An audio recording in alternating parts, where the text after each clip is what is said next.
ام سلمہ کہتی ہیں میرے شوہر باہر گئے اور وہاں سے جب لوٹے دوسرے شہر سے تو بیمار پڑ گئے اور راستے ہی میں ان کا انتقال ہو گیا۔ ابو سلمہ اسی بیماری میں انتقال کر گئے۔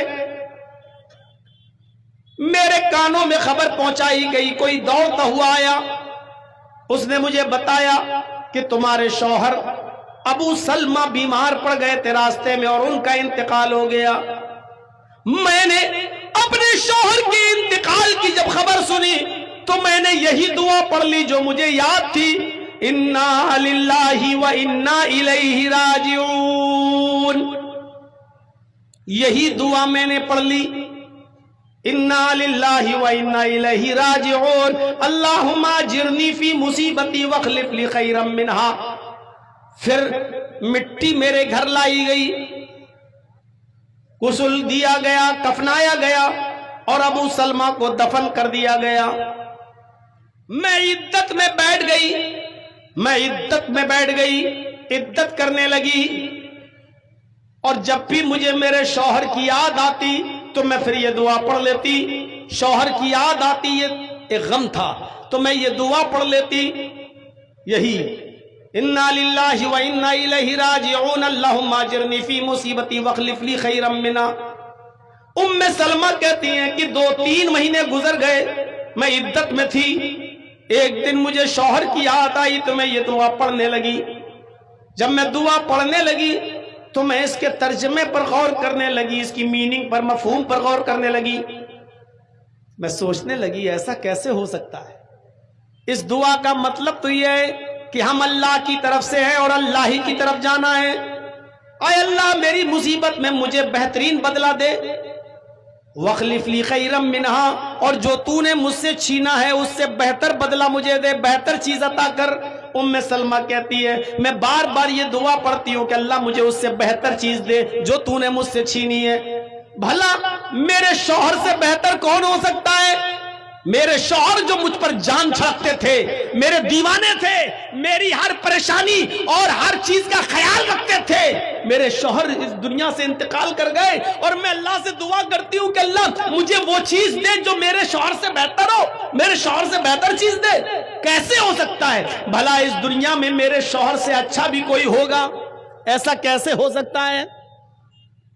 ام سلمہ کہتی ہیں میں دعا کو دعا کی طرح پڑھتی رہی اور یہ سوچتی رہی کہ ایسا کیسے ہو سکتا ہے؟ بھلا ابو سلمہ سے بھی زیادہ کوئی محبت کرنے والا، ابو سلمہ سے بھی زیادہ کوئی پیار کرنے والا مجھے ملے گا کیا؟ ان سے بھی کوئی اچھا اس دنیا میں ہوگا؟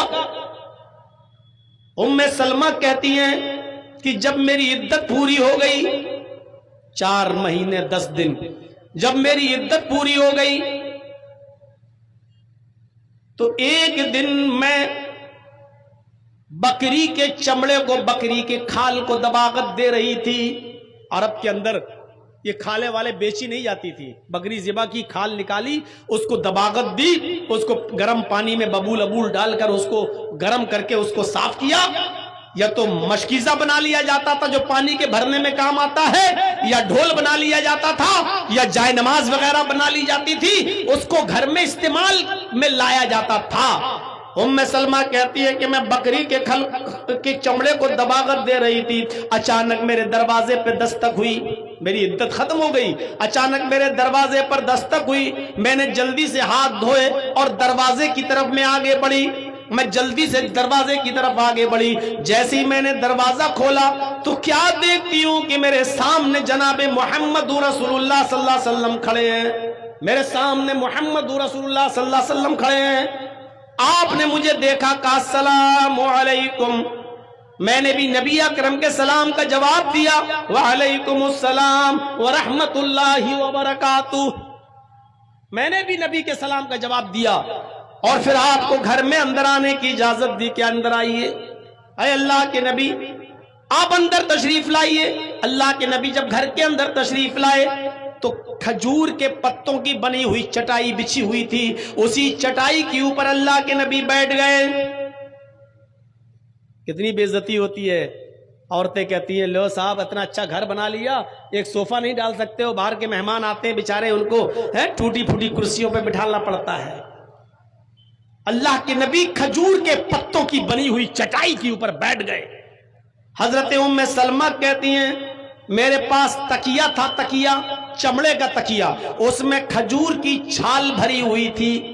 میں نے وہ تکیہ چمڑے کا جس میں کھجور کے پتے یا اس کی چھال بھری ہوئی تھی میں نے دے دیا, آپ اس پر ٹیک لگا لیجئے. اللہ کے نبی اس تکیے پر ٹیک لگا کر بیٹھ گئے.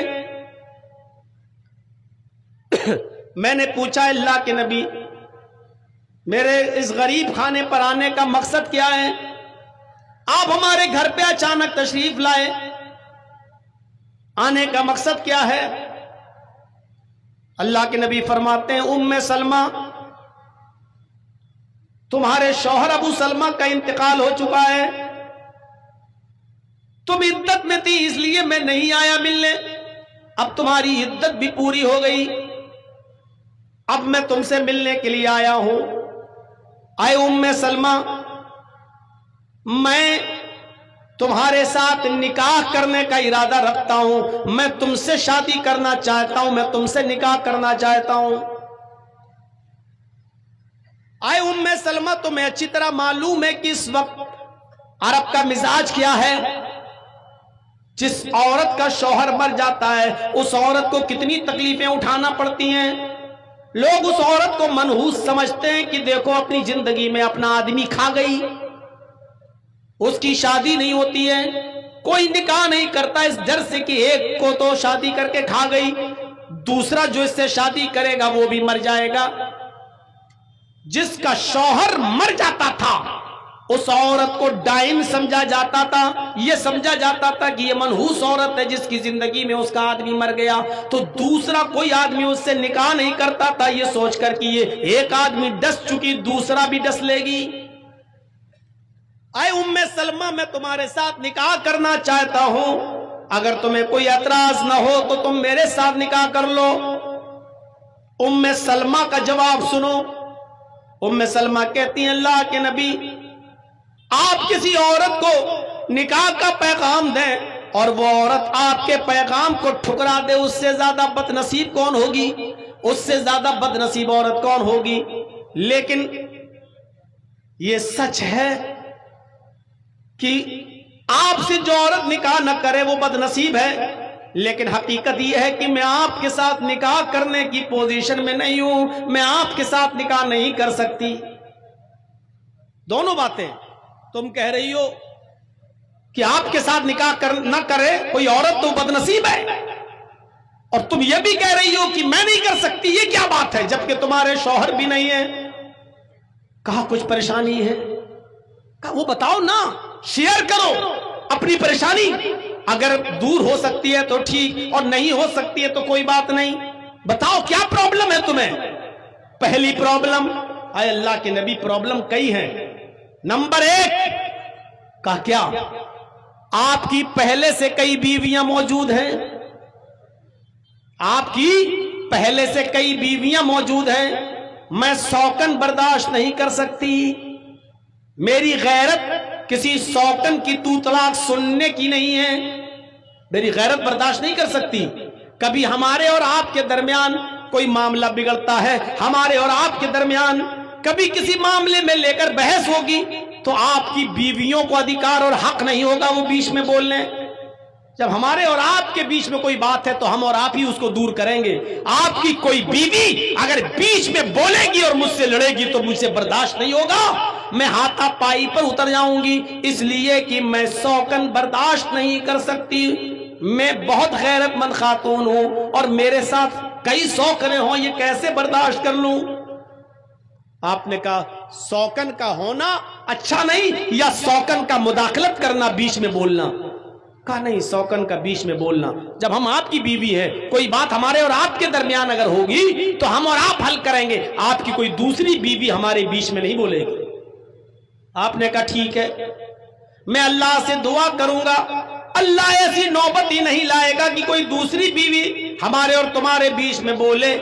انشاءاللہ میں کسی اور بیوی کو اپنے اور تمہارے معاملے میں بولنے کی اجازت نہیں دوں گا. اے ام سلمہ, یہ میں وعدہ کرتا ہوں کہ میرے اور تمہارے درمیان کوئی تیسری بیوی انٹرفیئر نہیں کرے گی, کوئی دوسری بیوی نہیں بولے گی. اچھا یہ تو پہلی پرابلم تھی. کہا دوسری پرابلم بھی ہے. کہا کیا؟ وہ بھی بولو. کہا دوسری پرابلم یہ ہے کہ اے اللہ کے نبی شادی جس مقصد سے کی جاتی ہے میں اس مقصد کے لائق نہیں ہوں. شادی کے بعد یہ ہوتا ہے کہ کوئی بچوں کی پیدائش ہو, بچے بڑھے, نسل بڑھے. میں بڑھاپے کی اس عمر کو پہنچ چکی ہوں. اس عمر میں اب میں بچے پیدا کرنے کے لائق نہیں ہوں. میں شادی کی اس عمر کو کراس کر چکی ہوں. اس لیے آپ اگر اس مقصد سے شادی کرنا چاہتے کہ نسل بڑھے تو میں آپ کو پہلے بتا دیتی ہوں کہ بچے پیدا کرنے کی میں پوزیشن میں نہیں ہوں. صاف کہہ دیا. اللہ کے نبی کا جواب سنو. آئے ام سلمہ, بڑھاپے کی جس دہلیز پر تم نے قدم رکھ دیا ہے تقریباً میں بھی اسی دہلیز پر قدم رکھے ہوئے ہوں. تم جتنی عمر کی ہو اتنی عمر کا میں بھی ہوں. لہذا عمر میں کوئی مسئلہ نہیں ہے, اور شادی میں بچوں کی پیدائش کی وجہ سے نہیں کر رہا ہوں. اس رسم کو ختم کرنے کے لیے کرنا چاہتا ہوں جو عرب کے اندر ہے, جو کسی بیوہ عورت کو شادی کرنے کا ادھیکار نہیں دیتی ہے. میں چاہتا ہوں کہ میں بیوہ عورت کو نکاح میں لے آؤں, ایک بیوہ سے شادی کر لوں تاکہ یہ رسم ٹوٹ جائے اور لوگ بیوہ عورتوں سے نکاح کرنے لگیں اور بیوہ عورت کو بھی حق حاصل ہو کہ کسی شوہر کو ڈھونڈے اور آدمی کو اور شادی کر لے, بیوہ عورت کو بھی گھر بسانے کا حق حاصل ہو جائے. اس لیے میں شادی کر رہا ہوں. حضرت ام سلمہ کہتی ہے کہ ٹھیک ہے, آپ نے میری 2 پریشانیاں دور کر دی, لیکن مجھے ایک تیسری پرابلم اور ہے. مجھے ایک تیسری پریشانی بھی ہے جس کی وجہ سے میں شادی نہیں کر سکتی. کہا وہ کیا ہے؟ اور وہ آخری پرابلم ہے. اللہ کے نبی نے کہا بتاؤ. کہنے لگی اے اللہ کے رسول, میرے شوہر ابو سلمہ کا انتقال ہو گیا ہے. وہ اپنے بچے چھوڑ کر گئے ہیں اور بچے بھی کافی بڑے بڑے ہو چکے ہیں. وہ اپنے بچے چھوڑ کر گئے ہیں, آپ مجھ سے شادی کرنا چاہتے ہیں. ابو سلمہ کے انتقال کے بعد ان بچوں کی پرورش میں کرتی ہوں, ان بچوں کو میں پالتی ہوں, ان بچوں کا پالن پوشن میں کرتی ہوں, ان بچوں کی کفالت میرے ذمہ ہے. اگر آپ یہ چاہتے ہیں کہ میں صرف ام سلمہ سے شادی کر لوں اور یہ بچے ام سلمہ کے مائکے والے سنبھالیں, بچوں کے ماموں آئیں اور بچوں کو لے جائیں, بچوں کے نانا آئیں بچوں کو لے جائیں, یہ بچے اپنے ننیال میں پلیں, اپنے ماموں کے ہاں اپنے نانا کے یہاں پلیں یا ددیال میں پلیں, تو اے اللہ کے نبی یہ نہیں ہو سکتا ہے. یہ بچے ابو سلمہ چھوڑ کر گئے, ان بچوں کی کفالت میرے ذمہ, یہ بچے میں پالتی ہوں, ان کی پرورش میں کرتی ہوں. اگر آپ میرے ساتھ نکاح کرنا چاہتے ہیں تو ان بچوں کو میں نہیں چھوڑ سکتی ہوں. ان بچوں کی ذمہ داری, ان کی کفالت اور ان کو کھلانا پلانا, ان کی پرورش کی ذمہ داری بھی آپ کو اٹھانا پڑے گی. کتنی کلیئر بات. اللہ کے نبی فرماتے ہیں ام سلمہ یہ کوئی کہنے کی بات ہے؟ جب تم مجھ سے نکاح کر لو گی تو تمہارے بچے بھی میرے بچے ہوں گے, ان کی پرورش کرنا, ان کو پالنا, ان کو بڑا کرنا, ان کو اچھی تربیت دینا یہ بھی میری ذمہ داری ہوگی. ان بچوں کی کفالت میں کروں گا. جب یہ تینوں شرطیں اللہ کے نبی نے مان لی تو ام سلمہ نے نکاح بھی کر لیا اور محمد رسول اللہ کی وہ بیوی بن گئی. ایک دن اللہ کے نبی صلی اللہ علیہ وسلم اپنی بیوی ام سلمہ سے باتیں کر رہے تھے اور ابو سلمہ کا ذکر آ گیا. ابو سلمہ کا ذکر آتے ہی ام سلمہ کی آنکھوں میں آنسو آ گئے اور کہنے لگی کہ اللہ کے رسول اب اس دعا پر مجھے مکمل یقین ہوا ہے. اس دعا میں جو ہم پڑھتے ہیں اللہم اجرنی فی مصیبتی, میری مصیبت میں بہترین بدل عطا فرما, وَخْلِفْ لِي خَيْرًا مِنْهَا, اور جو تو نے مجھ سے چھینا ہے اس سے بہتر چیز تو مجھے عطا فرما. اے اللہ کے نبی پہلے میں سوچا کرتی تھی کہ ابو سلمہ سے میرے لیے کون بہتر ہوگا, اتنے اچھے, ان سے بہتر کون ہوگا, لیکن یہ دعا مانگتے مانگتے میں نے دیکھا اللہ نے دعا قبول کر لی. ابو سلمہ بہتر تھے لیکن اللہ نے ابو سلمہ کو اگر چھینا تو ان سے بہتر شوہر مجھے عطا فرما دیا. ہمیں جناب محمد رسول اللہ دے دیے, مجھے محمد رسول اللہ کی بیوی بنا دیا, میں محمد رسول اللہ کی بیوی ہوں, میرے شوہر سے بہتر شوہر اللہ نے مجھے عطا فرمایا. غور کرو دعا کیسے قبول ہوتی ہے.